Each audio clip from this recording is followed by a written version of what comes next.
Shalom à tous, en ce mercredi, nous sommes le 22 janvier et 22 Tevet. Le séjour des bénis Israël en Égypte devait initialement durer 400 ans, comme Dieu l'avait dit à Abraham dans la parasha de l'Er-Lecha, mais en fin de compte, il ne durait que 210 ans. Comment expliquer ce changement de programme alors que c'est marqué dans la Torah, donc la Torah n'est que vérité, et donc ce fait, si elle a marqué 400 ans, c'est que ça doit se faire en 400 ans. On nous donne une image pour mieux comprendre la réponse qui sera donnée à la fin de cette vidéo.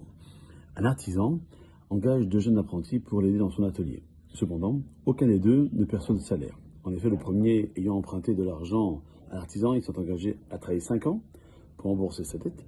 Le deuxième, par contre, ne devait pas d'argent, mais souhaitait être formé gratuitement, en échange de quoi il offrait de travailler gratuitement pendant les 5 ans de la formation. Et bien que leur situation soit assez ressemblante, il existe une différence de taille entre ces deux employés. Le premier, il est obligé de remplir ce contrat et d'aller jusqu'au bout des 5 ans pour finir de régler sa dette. Le second, par contre, il se doit de rester jusqu'à sa formation terminée. S'il s'avère qu'au bout de 3 ans, il a déjà acquis les compétences et le savoir-faire nécessaire, il pourra prendre congé et se mettre à son compte. Ainsi, Yaakov n'est pas descendu en Égypte pour s'y installer. Ce séjour devait former le peuple à voir dans ce monde, un passage pour un monde éternel qui est lui, le véritable objectif que nous devons chacun, nous tenons en tant que peuple juif, de se mettre en tête. Ce monde ici n'est pas du tout le monde pour lequel nous aspirons à l'éternité, à la vérité, à la perfection. Tout est tout à fait le contraire, et c'est dans l'autre monde que arriveront ces données-là. Et cet apprentissage devait durer 400 ans, mais les souffrances de l'esclavage que nous avons vu dans ce parachat de Shemot de la semaine dernière et qu'on continue avec le parachat de Vaïra, ont contribué à, pour reprendre l'image du début du cours, à accélérer cette formation.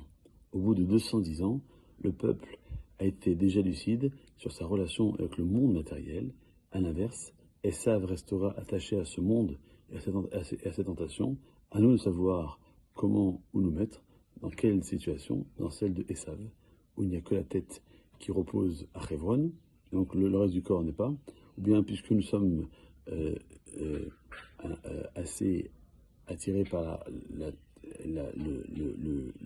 respect du corps, alors nous allons faire en sorte de pouvoir en sorte que notre tête, elle, ne doit pas se détacher de ce corps, faire en sorte de faire la relation entre l'esprit, les idées, le spirituel et le corps qui reprend le matériel, cette notion aussi importante, mais complémentaire à la tête. Et donc à nous, nous faisons en sorte que si on veut que l'exil n'aille pas jusqu'à 6000 ans, nous devons comprendre que tout ce qui nous arrive dans notre vie, elle est là pour nous rapprocher à quelque chose. Donc on doit accepter ce rapprochement en espérant que Messachem, ça se fera, comme on le dit dans la Mida, tous les jours. Mais et nous, Choufra les Sion Berachamim, que nous reviendrons à Sion, donc à Yerushalayim, avec le Betamikdash, Berachamim, en toute miséricorde, Bezrat Hashem, Mimira Bemenu. Passez une bonne journée.